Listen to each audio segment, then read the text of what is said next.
Hello students, welcome to Kasam Academy. Today I am going to explain about insect respiratory system.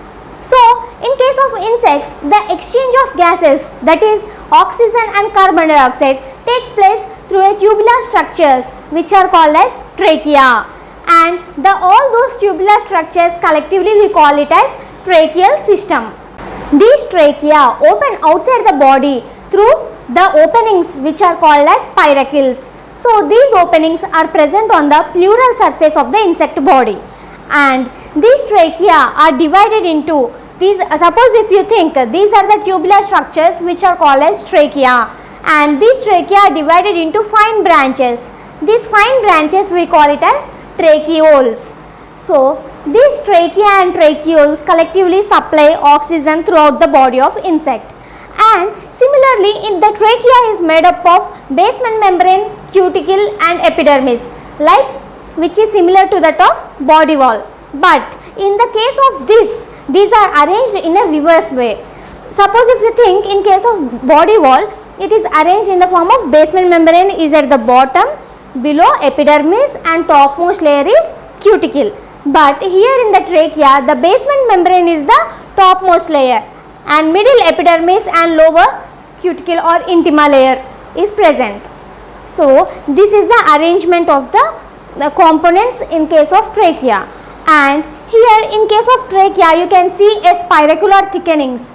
Here you can see here these are the spiracular thickenings which are present on the trachea. So, what these thickenings will do? It will prevent the collapse of trachea when there is no air.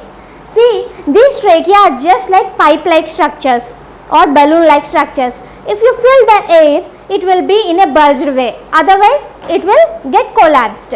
So, in order to prevent the collapsing of the trachea or tubes, these spiracular thickenings, which we call it as ctenidia, these ctenidia are present over the trachea, and these are present only in case of trachea but not in these tracheoles which are fine branches. Only to this trachea these ctenidia are present. Now we will see what are the differences between trachea, these tubes or the fine branches, tracheoles. First difference is ctenidia present in case of trachea which are spiracular thickenings, and ctenidia are absent in case of tracheoles. And the second difference, these trachea are these are intercellular, that means the trachea will not enter into the cells. Inside the cells the trachea will never enter because these are large tubes, and tracheoles are intracellular. They will enter inside the cells and supply oxygen.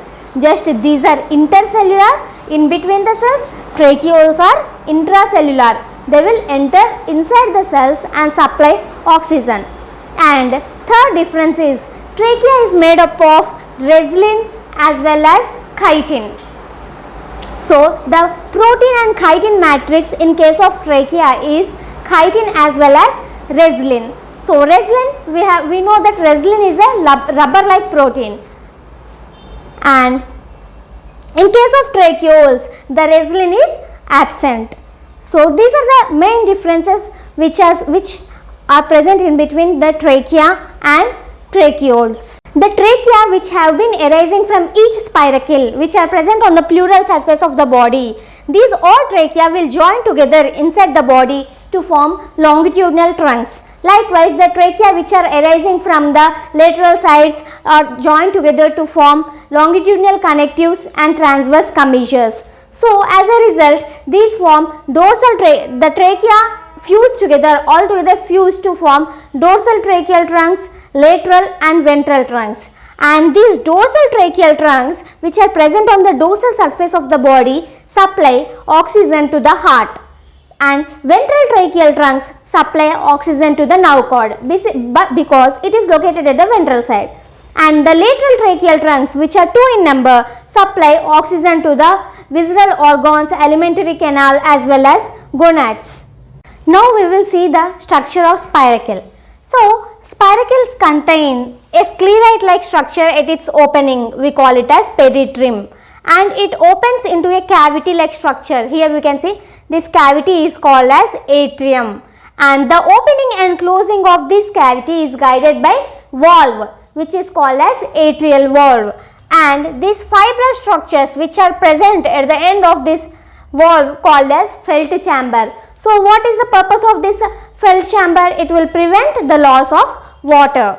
And in some insect orders such as Lepidoptera, Diptera, Coleoptera, here we see a sieve plate at the end of the spiracular openings. We see a sieve plate just like this, sieve plate. So what is the purpose of this sieve plate? This helps in the exchange of gases, one thing, and also in case of aquatic insects, this sieve plate will help in the prevention of water loss or water entry into the spiracles. In case of terrestrial insects, the water loss through spiracles is controlled by the closing mechanism. So the spiracles close automatically, and here we can see there is a hydrophobic substance which is secreted by the epidermal glands called as peristigmatic glands, which help the automatic water loss from the body, from the spiracles, and also help in preventing the wetting of the organ. So this is all about the respiratory system in case of insects.